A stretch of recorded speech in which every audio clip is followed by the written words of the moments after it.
Film की शुरुआत में हम एक कार में कुछ दोस्तों को देखते हैं जो कहीं जा रहे हैं और खूब इंजॉय कर रहे हैं। उनके नाम स्कॉट, शेली, लिंडा, ऐश और शेरिल हैं। ऐश की गर्लफ्रेंड लिंडा है। ये लोग अपने सफ़र को एंजॉय करते हुए जा रहे हैं। उनकी डेस्टिनेशन एक लकड़ी का कैबिन है। वहाँ ये लोग वेकेशंस के लिए जा रहे हैं। वो सब इस एडवेंचर को एंजॉय करने निकले थे। तभी अचानक से उनके सामने एक ट्रक आ जाता है। उनका एक्सीडेंट होने वाला था, लेकिन वो किसी तरह बच जाते हैं और आगे का सफ़र कंटिन्यू करते हैं। वो सब नहीं जानते थे कि आगे का सफ़र उनके लिए कितना डेंजरस होने वाला है। आगे जाकर उनको एक ब्रिज क्रॉस करना होता है जो कि लकड़ी का है। गाड़ी जब गुजर रही होती है तो वीक लकड़ी टूट जाती है और टायर फंस जाता है। अब वो लोग एक और मुश्किल में फंस चुके थे। उन्हें समझ नहीं आ रही थी कि ये सब क्या हो रहा है। जैसे तैसे करके वो टायर निकालते हैं और इस मुसीबत से जान छुड़ाते हैं और आगे का सफ़र कंटिन्यू करते हैं। फाइनली अब वो अपनी डेस्टिनेशन वुडन कैबिन तक पहुंच जाते हैं। ये बहुत सुनसान जगह है। स्कॉट आगे बढ़ता है डोर ओपन करने के लिए। डोर के पास एक झूला हुबहू मूव कर रहा है, लेकिन कोई भी ये बात नोट नहीं करता। लेकिन वो जब वो डोर के ऊपर से कीज उतार रहा होता है तो झूला रुक जाता है। वो ये सब इग्नोर करके अंदर चला जाता है। अंदर का माहौल बहुत डरावना लग रहा था। बाकी सब भी अपना सामान लेकर अंदर आ जाते हैं। रात के वक्त शेरिल अकेली रूम में होती है और स्केच बना रही होती है। वो कुछ आवाज़ों से डिस्ट्रैक्ट होती है। ये आवाज़ें बाहर से आ रही थी, जैसे कोई कह रहा हो कि तुम भी हम में शामिल हो जाओ। शेरिल से खुद बहुत पेपर पर एक ड्राइंग बनती है, जैसे कि किसी ने उसका हाथ अपने कंट्रोल में ले लिया हो। ये ड्राइंग एक ड्रॉनी बुक का है। वो ये सब देखकर डर जाती है। तभी बेसमेंट का डोर खुल रहा होता है। ऐसा लगता है कि जैसे कोई अंदर है और बाहर आने की कोशिश कर रहा है। शेरिल खौफजदा होकर रूम से बाहर भाग जाती है और फिर वो सब डाइनिंग टेबल पर खाना खाने शुरू कर देते हैं। वो सब खाना खा रहे होते हैं कि अचानक से बेसमेंट का डोर ओपन हो जाता है। वो सब घबरा जाते हैं। उन्हें लगता है कि शायद अंदर कोई जानवर है, तो उसे देखने के लिए स्कॉट जाता है। काफ़ी देर गुजर जाती है और स्कॉट वापस नहीं आता, तो उसे देखने के लिए ऐश जाता है लालटेन लेकर। ऐश जब बेसमेंट में जाता है तो फीड हो जाता है। ये बहुत डरावना था। ऐश को एक डोर भी नज़र आता है। अब वो इसे ओपन करने लगता है तो स्कॉट उसे डरा देता है। उसे वहाँ कुछ चीज़ें दिखाता है। उन्हें एक बुक मिलती है जिसके अंदर बहुत सारी ड्राइंग्स हैं शैतानों की। फिर उन्हें एक टेप रिकॉर्डर मिलता है और कुछ हथियार भी। ये वही बुक है जिसका स्केच शेरिल ने बनाया था। वो ये सब सामान लेकर ऊपर आ जाते हैं और टेप रिकॉर्डर ऑन करते हैं। उन्हें एक आदमी की आवाज़ आती है। वो कहता है कि ये जंगल बहुत खतरनाक है। मैं और मेरी वाइफ यहाँ आए थे। हमें बेसमेंट से बुक मिली जिसका नाम द बुक ऑफ डेड है। इसके अंदर एक मंत्र है जिसे पढ़ने से शैतान जाग जाता है और गलती से मैंने वो मंत्र पढ़ लिया। इस शैतान ने मेरी वाइफ को पोजेस कर लिया। मैं यहाँ से भागना चाहता हूँ। ये जंगल मुझे वापस नहीं जाने दे रहा। ये सब सुनकर शेरिल डर जाती है और टेप रिकॉर्डर बंद कर देती है। उन सबको ये मजाक लग रहा होता है और दोबारा से टेप रिकॉर्डर को ऑन करते हैं। वो आदमी मंत्र पढ़ता है तो शैतान जाग जाता है। वहाँ का मौसम खराब होने लगता है और केबिन के बाहर की जमीन फटने लगती है। मंत्र सुनकर शेरिल की तबीयत खराब हो जाती है। वो चिल्लाने लगती है। तभी विंडो में एक दरख्त की टहनी आकर गिरती है। वो सब फीड हो जाते हैं और खुद को तसल्ली देते हैं कि बाहर मौसम खराब होने की वजह से ये दरख्त गिरा है और इग्नोर कर देते हैं। ऐश लिंडा को एक लॉकेट गिफ्ट करता है जिसे देखकर वो खुश हो जाती है। दूसरी तरफ शेरिल अपने रूम में होती है और उसे फिर से वही आवाज़ें आने लगती हैं कि तुम भी हम में शामिल हो जाओ। वो पता लगाने के लिए बाहर जाती है कि ये आवाज़ें कहाँ से आ रही हैं। वो आगे भी से देखती है। तभी एक दरख्त की टहनियाँ आकर उसे जकड़ लेती हैं और उसके साथ बुरा करने की कोशिश करती हैं। वो किसी तरह इनसे बचकर अंदर की तरफ भाग जाती है, लेकिन उसे डोर ओपन नहीं हो रहा था। तभी ऐश वो डोर ओपन करता है। शेरिल घबराई हुई अंदर जाती है और सबको बताने लगती है कि बाहर क्या हुआ। वो लोग इसकी बात का यकीन नहीं करते। फिर वो ऐश से कहती है कि मुझे अभी वापस जाना है। ऐश उसे गाड़ी में लेकर निकल जाता है। जब वो आगे जाते हैं तो ऐश गाड़ी से बाहर निकलकर खड़ा हो जाता है। उसके पीछे शेरिल भी आ जाती है। वो देखती है कि जिस ब्रिज को वो क्रॉस करके आए थे वो अब टूट चुका है और वो लोग पार नहीं जा सकते। शेरिल को पता चल जाता है कि अब वो लोग इस जंगल से बाहर नहीं निकल सकते। वो पैनिक हो जाती है और पागलों वाली हरकतें करती है। ऐश उसे कार में बिठाकर वापस केबल में ले आता है। ऐश उस टेप रिकॉर्डर को ऑन करता है और बाकी की रिकॉर्डिंग सुनने लगता है। वो आदमी कहता है कि जिसके अंदर शैतान हो उस शख्स के टुकड़े टुकड़े कर दो। मैं यहाँ से भागना चाहता हूँ, लेकिन मैं अपनी वाइफ को नहीं मार सकता।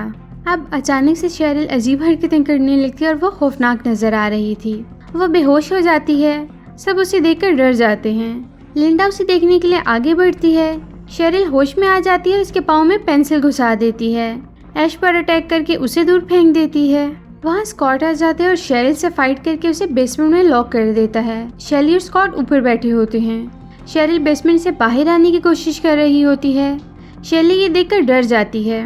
शेली को फील होता है कि रूम के बाहर कोई है। स्कॉट उसे कहते हैं कि यहाँ कुछ नहीं है और तुम रूम से बाहर चली जाओ। शेली अपने रूम में आ जाती है और देखती है कि विंडो का शीशा तोड़कर कोई चीज़ अंदर आती है और उस पर अटैक करती है। उसकी चीखों की आवाज़ आती है। उसे देखने के लिए स्कॉट अंदर आता है। वहाँ शेली नज़र नहीं आती। तभी वो अचानक से कहीं से निकलकर स्कॉट पर अटैक करती है। स्कॉट उसे धक्का देता है और वो चिमनी में गिर जाती है। शेली भी शेरिल की तरह पोजेस हो गई थी। शेली का फेस आग में जलने लगता है। स्कॉट उसे खींचकर बाहर निकालता है और दोबारा स्कॉट पर अटैक करने लगती है। बेसमेंट वाले हथियार से वो स्कॉट को मारने वाली होती है।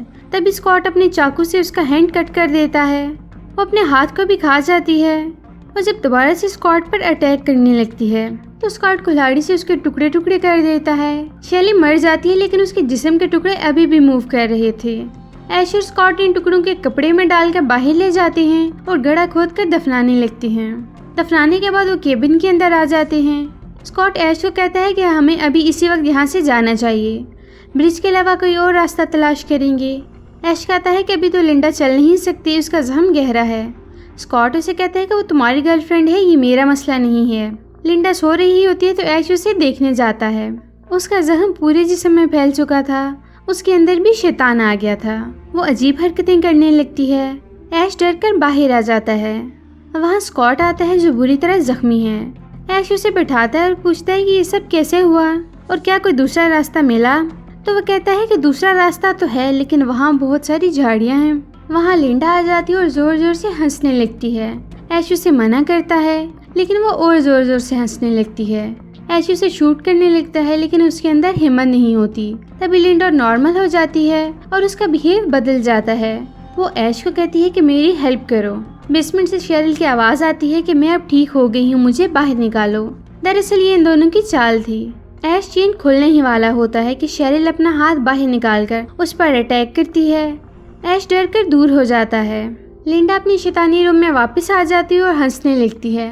ऐश उसे घसीटते हुए बाहर ले जाता है और डोर बंद कर देता है। वो स्कॉट के पास वापस आता है उसे पानी पिलाने के लिए, लेकिन तब तक उसकी डेथ हो चुकी थी। ऐश रूम में जाता है, उसे कुछ आवाज़ें आने लगती हैं। वहाँ लिंडा आ जाती है और उस पर चाकू से अटैक करने लगती है। ऐश उसी चाकू से उस पर वार करता है और वो बेहोश हो जाती है। ऐश लिंडा को जंजीरों में जकड़ देता है और चेनसा की मदद से टुकड़े टुकड़े करने का सोचता है, लेकिन उसकी हिम्मत नहीं होती। वो उसे उठाकर बाहर ले आता है और गड्ढा खोदकर दफना देता है। अंदर शेरिल बेसमेंट के डोर को खोलने की कोशिश कर रही होती है। बार बार खोलने से प्रेशर लगता है और सारी कीलें उखड़ जाती हैं और डोर ओपन हो जाता है। शेरिल आज़ाद होकर बाहर आ जाती है। ऐश लिंडा को दफनाने के बाद मिट्टी डाल देता है तो उसे वही लॉकेट नजर आता है जो उसने लिंडा को गिफ्ट किया था। वो लॉकेट को उठाने लगता है। तभी लिंडा का हाथ गड्ढे से बाहर निकलता है और ऐश की टांग को पकड़कर जख्मी कर देता है। ऐश वहाँ से जान छुड़ाता है और दूर गिरता है। लिंडा जिंदा वहाँ से बाहर निकल आती है।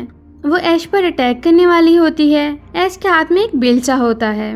वो इससे लिंडा का सर जिस्म से अलग कर देता है, लेकिन वो अभी भी जिंदा थी। ऐश डर जाता है और केबिन में आकर डोर बंद कर देता है। वो अंदर आकर देखता है कि बेसमेंट का डोर ओपन है, यानी लिंडा अब आज़ाद है। ऐश बहुत मोहतात हो जाता है। वो गन उठाता है। विंडो से शेरिल उस पर अटैक करने लगती है, लेकिन वो उसी गन से उस पर हमला करता है। अंदर शेरिल बेसमेंट के डोर को खोलने की कोशिश कर रही होती है। गोलियां खत्म हो जाती हैं और गोलियां लेने के लिए ऐश बेसमेंट में जाता है। बेसमेंट में पाइप लीक हो जाता है और हर तरफ से खून आने लगता है। ऐश वापस आ जाता है। हर तरफ खामोशी होती है। ऐश मुतात हो जाती है कि शेरिल कहीं से भी हमला कर सकती है। वो डोर के आगे कुछ चीज़ें रखकर बंद कर देता है। डोर के पीछे से शेरिल उस पर अटैक करती है। वो गन से उसे शूट करता है, लेकिन तभी वहाँ स्कॉट भी आ जाता है ऐश पर अटैक करने के लिए। उसके अंदर भी शैतान आ गया था। ऐश उसकी आंखों के अंदर उंगली डालकर आंखें फोड़ देता है। वो ऐश के अंदर लकड़ी घुसा देता है। ऐश वो लकड़ी बाहर निकालता है। उसके अंदर से धुआं निकलने लगता है। उसे समझ नहीं आती कि ये सब क्या हो रहा है। उसकी नज़र उस शैतानी बुक पर पड़ती है जो आधी जल चुकी है। उसे समझ आ जाती है कि अगर ये बुक जल गई तो शैतान मर जाएगा। ऐश इस बुक को उठाने वाला होता है, तभी वहाँ शेरिल आ जाती है और स्कॉट ऐश का पाँव पकड़ लेता है। ऐश लिंडा को दिए हुए लॉकेट से बुक अपनी तरफ खींचता है और आग में जला देता है। बुक के जलते ही शेरिल और स्कॉट की बॉडीज जलने लगती हैं और आहर में उनके अंदर से कीड़े निकलने लगते हैं। ऐश को अभी भी वो आवाज़ें आती हैं कि तुम भी हम में शामिल हो जाओ। तब तक सुबह हो चुकी थी। ऐश बाहर आता है और वापस जाने लगता है। तब अंदर से शैतान आकर ऐश पर अटैक करता है और उसकी चूहों के साथ ही मूवी खत्म हो जाती है।